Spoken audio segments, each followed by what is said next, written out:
In my over 800 hours of Elden Ring, I've found every weapon in the game, and I've tested and fully upgraded nearly every weapon this game has to offer. So for this video, I put together 5 of the best rare weapons you can use in Elden Ring, and some of these are straight up the best weapons in the game. And not only will I show you the best way to farm for them or get them, but I will also show you the best way to use them, being the best armor or talismans to use with them. I can easily make more content like this, so if this video is helpful or you enjoyed at any point, please drop me a like on this video, since it helps me for helping you, and it literally takes you 2 seconds. Leave me a comment saying anything you want, and with that being said, my name is Prez, and this is Elden Ring's top 5 best rare weapons. Now, it's hard for me to rank these since some of these weapons just aren't comparable to others, and depending on your build, that would make some of these weapons better or worse. So in no particular order, coming in at number 5 is going to be the Ripple Crescent Halbert. This weapon on its own isn't too special, and when you first obtain it, it has low damage and pretty average scaling. But it's when you upgrade this weapon to plus 25, you unlock its full potential. When you upgrade it to plus 25, you'll notice it now has S scaling in Arcane, being one of the very few weapons in Elden Ring to have S scaling in Arcane, meaning greases will be super potent on this weapon. So potent that when you apply sleep grease to it, some enemies will fall asleep in just 1 hit, and if not that, the second. Bosses such as the Godskins will fall asleep just on the 3rd hit. But the weapon's main downside is enemies who aren't affected by sleep grease won't be affected too hard by this weapon, and make it comparably bad to most other weapons. So it's really only good for being the best sleep weapon in the game and giving you a whole nother option for some fights. To get the Ripple Crescent Halbert for yourself, come to Academy Gate Town and follow the path I take to kill the toad looking thing. They will drop the Halbert for you, and remember, you can always apply something like blood grease to it for good blood loss stack, since it has the best scaling in the game with Arcane. But this won't be nearly as effective with blood loss as the next weapon on the list, the Bandit's Curved Sword. This curved sword is one of the nastiest choices for bleed builds in Elden Ring, and when paired with any blood loss affinity, your blood loss stack will go all the way up to 117, and maxed out at plus 25 will give you 242 physical and a D scaling in Arcane, making this an insane weapon for bleed builds or dex builds. And if you farm for long enough to get 2, you'll be deleting anything's health bar. Whether it's PvP or PvE, anything on the wrong end of this blade will take massive damage. This is due to the curved sword's class attack speed, and with such a good move kit when it's power stanced, you can trigger blood loss like crazy. It's so good that when you use Raptor's Black Feathers, the White Mask, Lord of Blood's Exaltation, and the Claw Talisman, and power stance these swords together and spam jumping attacks, it's close to the most broken thing possible in Elden Ring. To get this vicious curved sword for yourself, come to the Church of Pilgrimage and kill the skeleton just outside the church. This is the enemy that will drop the sword for you, and this is the best location for the farm. And if you think that one's going to take you a while, you're not ready for the next weapon on this list, because this is arguably the rarest weapon in Elden Ring. And I can't say it's OP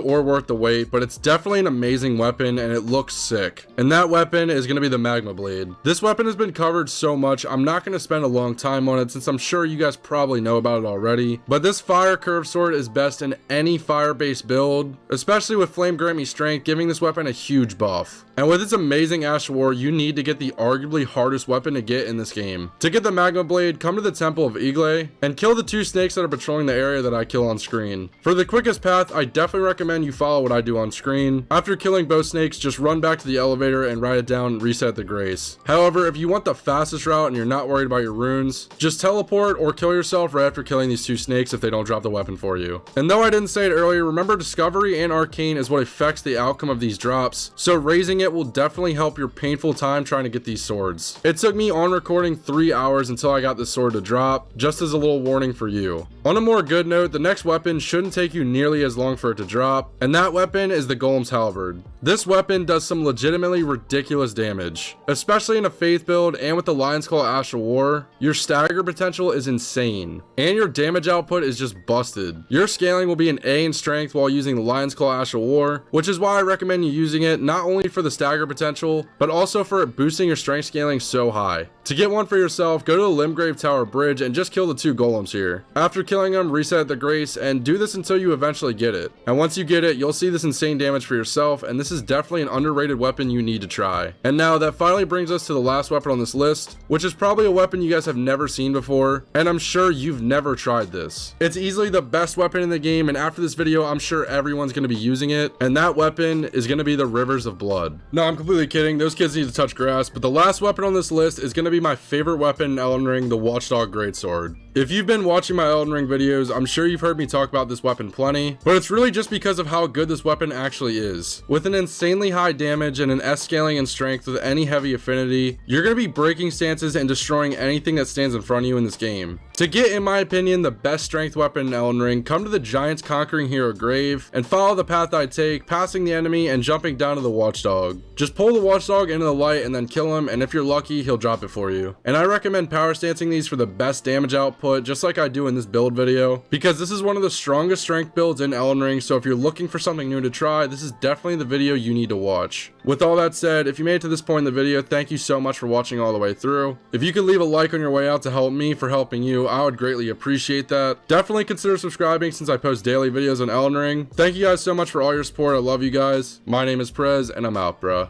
Peace.